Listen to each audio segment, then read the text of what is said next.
Christian churches, agricultural prosperity and a magnificent ancient necropolis known as the City of the Dead. Today we look into one of the most mysterious sites in southern Russia, the village of Dargaz. But it's not the site's dark legacy that drives the locals away, as RT's Medina Kochinova discovered. We continue our exploration of the North Ossetia Republic, and this time we visit a unique historical area, the village of Dargaz, or as the locals call it here, the City of the Dead. This cemetery has almost 100 ancient stone crypts, where people that used to live here buried their loved ones, along with their belongings. This valley stretches for over 17 kilometers and is a real open-air museum for Ossetians. They say that this place helps them imagine life down here in this area 400 years ago. Meanwhile, day-to-day life continues alongside these images of the past. 3 hours drive through a dangerous snaking road hidden up in the mountains. A tough trip, but it's worth it. There are a lot of different legends and myths around this area. In the past, locals tried to avoid going to the City of Dead.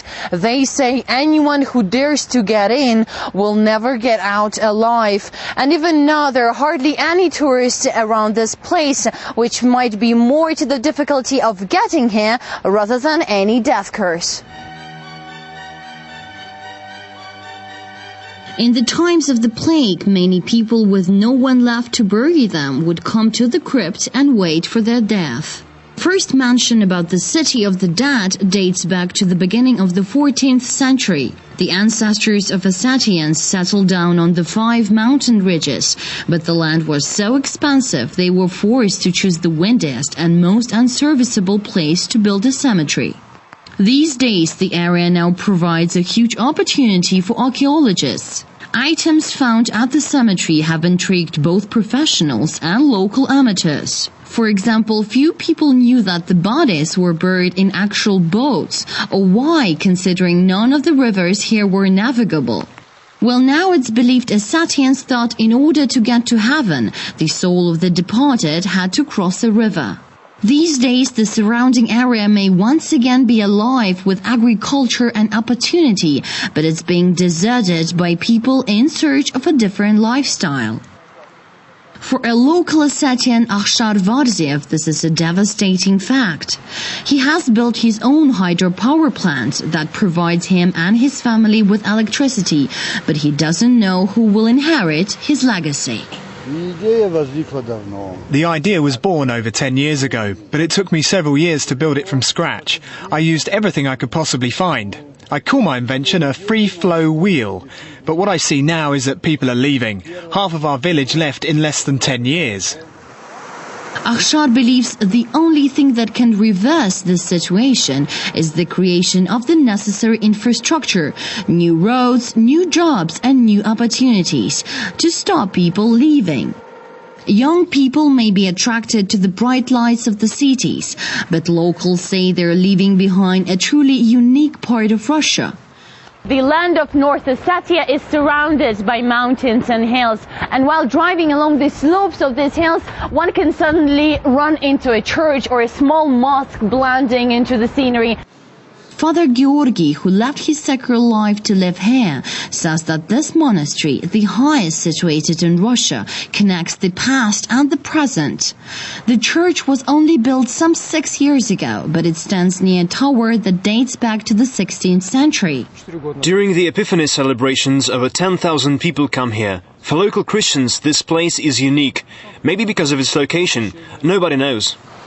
After spending several hours here, it really feels like this mountainous area marries the past with the present.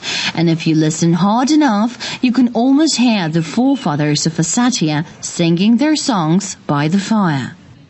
To talk more on the historical importance of this area for Ossetians, I'm now joined by Timur Tabiev, the head of the Guarantee Fund, which is based here in North Ossetia. Thank you very much for joining us. So why do you think locals still consider this place as a special area? Well, Dargaz is a village located high up in the mountains in a gorgeous valley. What it is a set of, it's known for its necropolis, or City of the Dead as we call it. And what it is a set of crypts where people used to go when in case they were contaminated with some infectious disease like plague or tuberculosis or whatever. And you know, their relatives would bring them food, and you can still see little small plates there. And actually, there are bones of the dead dressed in medieval robes. And has these sites importance diminished for the people? Well, I can't speak for everyone else here, but every time I visit there, I get a lot of feelings, and one of the main feelings is that I really have to keep myself in check, so to speak, and not bring down the values that I carry on, that they left me. And those values are like dignity or honesty, modesty, and all those other good qualities of a human being.